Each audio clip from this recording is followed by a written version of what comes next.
why do you think there is a much lower priority on education? Why do you think, firstly, why do so many kids drop out of school by grade 8? Why is there such a why is such a low amount of the budget allocated to education as compared to defense? Why are teachers not paid enough? Have you thought about why it is that education doesn't receive that priority? Is there some cultural link to it? Is there some mindset or psychological link to it? Why is it that people don't place any importance on education? Um, 10 years ago, my answer would be very different. 10 years on, I'm completely, in slight bigger understanding of why things happen the way they happen. The interesting thing here is children drop out of primary schools in rural areas or state schools because the system is not friendly. It's not very friendly to these children. So imagine of this. You are in one of the most rural areas of Nepal, in Humla, which is the western part of Nepal. And you're from, you've got one school in a village, and the school, teaches up to grade 8. Now, a typical day would be that your child would attend the school. Your expectation would be that the child would be learning. But then the reverse happens, which is the teacher attendance is not regularized. It's not looked after. Teachers don't come to school. They come whenever they want, and they don't come whenever they, it's just, I do what I want. Now, the accountability piece is not there. I don't blame it completely on the teachers, but when teachers come in, it's all about having the right infrastructure to teach as well. So these areas in Humla would probably not have a fully functional, really nice school for children to be attracted to the school, or the teachers to be feeling like this. After 16 years of teaching, I feel like this is where I'm rejuvenated and I want to teach. Yeah. Right. So you've got a whole breed of teachers that have been teaching since education sort of became a mainstream. And you are, because a permanent teacher, you want to retire to have your retirement salary, right? So your bonus and everything. If you don't retire, then you're not really secure after that. So the teachers forcefully stay in the job, and the system is not supporting them to update themselves and encourage them. So students don't want to go to school because their teachers are not really child friendly. The education is not fun. It is traditional. And the parents don't want to send these children to school because there is already this perception that the school is terrible. Going to the school is waste of time. And that whether you go to the school or not, the likely destination is going to be Qatar, Dubai, Saudi anyways. So why waste time when you could have that person at home helping in the farm or doing other stuff, right? That's in the case of male. Now, in the female side, though, it's that plus, a female is considered to be a social security investment for somebody else's family. Yeah. In our culture, the female gets married off to a man, and then she leaves the house that she was born in, right? Goes to her in-laws' house, her husband's house, and that's where she makes her family. So in rural areas and in areas where children actually attend state schools, the perception of families is that, do I allocate my resources to my daughter whose life is now in after she turns 16, 17, 18, despite legal age being 20 to marry? These rural areas culturally associated, you can't necessarily prevent anyone from getting married at 16, 17. You could bring the police in, but that doesn't really solve. Culture takes a lot of effort to solve.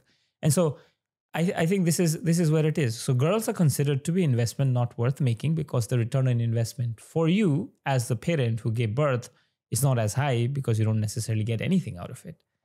Now, for the male, I want to educate my child, but I can't afford private education. I know if the child gets educated in private school, the opportunities are immense because they will not leave school. They'll support. The teachers are really supportive. Mm-hmm. If I send my child to a state school, now the teacher is not accountable. There aren't enough resources. I don't know when the teacher is going to come. And honestly, anyone in this village that ever attended that state school never made it out. So what's the guarantee that my child is going to be one of those pedigree child that would come out of the school. Very low. Mhm. So male and female have two different stories to why they wouldn't go to a school from the family side. And why a child would leave a school is very simple. You know, there isn't a system of tracking in all of these primary schools in rural areas. There isn't really an accountable system of tracking whether or not the child is learning. So you go to a school doesn't necessarily mean you're learning, you're understanding, or you're learning to ask questions. It just means you're going to a school. So your attendance is being recorded. You give an exam at the end of throughout the year. Now, the questions, the exams are all curated in a way that the child feels like is learning. Yeah. You perform good or bad, you still continue to climb up the ladder to the 5th grade. In the 5th grade is when the filtration happens. So 4th and 5th, you're really looking at children being actually knowing that they haven't learned anything. And so that's where you start losing a lot of children. There's an interesting stat. 25% of children in grade 4 cannot identify double digits. That's grade 4. 10 is 10. Right? The least that these schools can deliver on is ensuring that everybody is at least getting to a minimal understanding of reading, writing, and counting. That would change the landscape of education. That would change the morale of the students. And that the parents would also feel like they're actually learning. So, and then I'll go into the second aspect, which is the policy is not very favorable for the education to thrive, because there is a limbo of who is responsible for what in the country. And this has been happening for 20 years now. After the king got overthrown and then a new education concept was brought forward, we became a federal country with 7 states and 760 some municipalities. There was really a big confusion as to who's going to look after education, which should have been the first thing they should have done, right? Education should have been the first answer. And still, to date, there isn't really an updated version of the education policy. That means when there isn't a guiding document, an updated version, what really happens is you're always outdated. So what do you get? You always get everything outdated. It's not like you can't expect, you put in general terms, it would be, if you put in rice to cook, you're going to get rice. You won't get dal. Right? So if you're going to start changing this education landscape through the old system, you're not going to get new system or updated human resource. Right? That's that. And why education isn't a priority? Well, infrastructure is the biggest priority for Nepal, which in many ways I definitely say should be, because connectivity is critical to an overall development of a country like ours. A country that is, hilly, a country that is mountainous. I would definitely say an investment takes a lot of effort. Yeah. However, I've got my own viewpoints in that. Use technology, right? Now you don't need to do it the old way, which is what we're doing, because that's where the money is. That's where you can leak money, right? So infrastructure is a bigger priority. I definitely say priorities. Why isn't education a priority, right? Because defense, which is the nationalistic viewpoint against India and China, is one of the reasons that defense gets a lot bigger priority. Now, what about the others? Health.